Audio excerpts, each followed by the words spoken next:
style of writing a show with a writer's room with animation. I remember that very well. In the electric atmosphere of San Diego Comic-Con 2025, The Simpsons creator Matt Groening unleashes a chilling prophecy. When a certain polarizing figure meets their end, the streets will explode in celebration until a new leader shuts it down. The crowd freezes, hearts racing, knowing exactly who he means. A Comic-Con moment that shook the world. July 26, 2025. The San Diego Convention Center hums with the chaotic energy of Comic-Con International. Thousands of fans, some decked out in yellow face paint as Marge or sporting Bart's spiky hair, cram into Hall H, their anticipation palpable. They're here for The Simpsons, the animated juggernaut that's been a cultural touchstone for over 3 decades.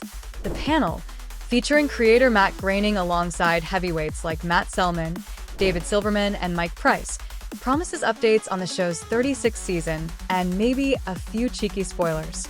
But no one, absolutely no one, expects what's coming. As the panel nears its end, Groening, with his signature wit and mischievous glint, leans into the microphone. The room falls silent, hanging on his every word.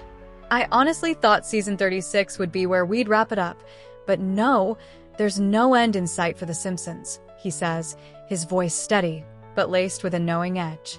He pauses, letting the tension build like a maestro conducting a symphony. Then he drops the bomb. We're going to keep going until somebody dies. When you know who dies, The Simpsons predicts there will be dancing in the streets until President Vance bans dancing in the streets. The hall erupts into chaos.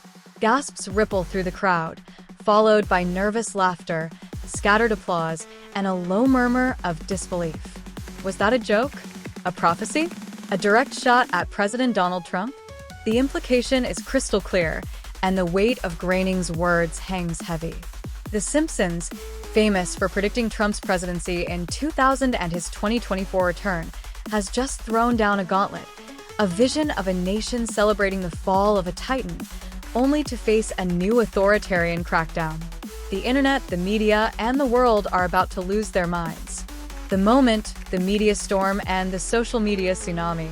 Imagine the scene: a cavernous convention hall, bathed in the glow of neon lights, packed with fans clutching Homer Simpson plushies and limited edition Comic-Con swag. The air crackles with excitement as Groening's words land like a thunderbolt. It was like time stopped, recalls attendee Sarah Lopez, a 29-year-old Simpsons devotee from Los Angeles. People didn't know whether to cheer, gasp, or check X to see if it was already trending. I felt chills. Another fan, Jamal Carter, posted on X minutes later. Groening just predicted Trump's death and people dancing? I'm shook. Hashtag Simpsons prediction. The media frenzy ignites before the panel even wraps. Reporters in the room fire off tweets, and within hours, headlines blaze across every major outlet. TMZ screams, Simpsons creator predicts Trump's death sparks nationwide party. Variety opts for a more measured, Matt Groening's Comic-Con jab at Trump goes viral. Cable news networks like CNN and Fox News loop the clip relentlessly, with pundits dissecting Groening's intent. This is The Simpsons at its sharpest, reflecting a divided America, says cultural critic Jesse David Fox, who shared the panel stage. But predicting celebrations at someone's death? That's a tightrope walk between satire and provocation. On X, the reaction is a wildfire. Hashtag Simpsons prediction trends globally within 2 hours, amassing over 3 million posts. Memes flood the platform. One shows Homer Simpson breakdancing in the streets with the caption, "When you know who is gone." Another, darker post from at Blue State Babe reads, "Groening's not wrong. Half the country's ready to pop champagne." Hashtag you know who. Trump supporters counter with fury. Hollywood elites wishing death on our president? Disgraceful. Posts at MAGA Patriot 2025, attaching a video of Trump waving triumphantly at a recent rally. The hashtag Vance bans dancing spawns a surreal wave of memes, with users photoshopping Vice President J.D. Vance as a dour, Footloose-esque enforcer, outlawing joy itself. The White House wastes no time clapping back. Press Secretary Caroline Leavitt, her polished demeanor barely masking her irritation, issues a statement. Matt Groening's remarks are reckless and divisive. President Trump is working tirelessly to unite this country, not fuel Hollywood's twisted fantasies. Trump himself takes to Truth Social, his preferred platform, with a fiery post. The Simpsons is a failing show. Nobody watches it anymore. Sad. I'm in great health, stronger than ever, making America great again. No dancing needed. The post racks up 2.5 million views, pouring fuel on the controversy. Meanwhile, South Park creators Trey Parker and Matt Stone, fresh off their own Comic-Con panel, fan the flames.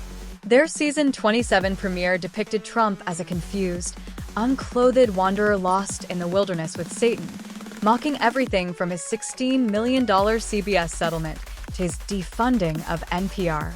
At their panel, they addressed the backlash with a smirk. "We're sorry," they deadpan, to roars of laughter. The contrast is stark. South Park's in-your-face satire versus The Simpsons' sly, prophetic jab. But both shows have thrust Trump into the cultural crosshairs. The Simpsons' oracle-like legacy and Trump's turbulent reign. The Simpsons isn't just a cartoon, it's a cultural institution. Since its debut in 1989, it skewered politicians, predicted tech breakthroughs, and captured the absurdity of human nature. Its prophetic track record is legendary. A 2000 episode, Bart to the Future. Imagine Trump as president, a gag that seemed ludicrous until his 2016 victory. Another episode foreshadowed his 2024 return, down to the red tie and triumphant wave. From Disney's acquisition of Fox to the invention of smartwatches, The Simpsons has an uncanny knack for seeing the future. Groening's Comic-Con comment arrives in a pressure cooker moment for America. Trump's second term has been a lightning rod, marked by controversies that dominate headlines. The cancellation of The Late Show with Stephen Colbert by CBS, rumored to stem from pressure by Trump-aligned executives, sent shockwaves through Hollywood. Trump's decision to defund PBS and NPR, branded as liberal propaganda, sparked protests from journalists and educators. His legal battles, including a $16 million settlement with CBS over defamation claims and deteriorating U.S.-Canada relations, have kept the nation on edge. Hollywood's fighting a culture war, says animator David Silverman, a Simpsons veteran. We're storytellers, but every joke we tell hits a nerve now. South Park leans into the chaos with gleeful abandon. Its season 27 premiere didn't just mock Trump, it eviscerated him, portraying him as a bumbling figure grappling with Satan in a biting allegory for his administration's turmoil. The episode's satirical PSA, proclaiming Trump's teeny-tiny, attributes but carged love for America, drew a scathing White House response. At Comic-Con, Parker and Stone's faux apology only amplified the feud, cementing their role as provocateurs.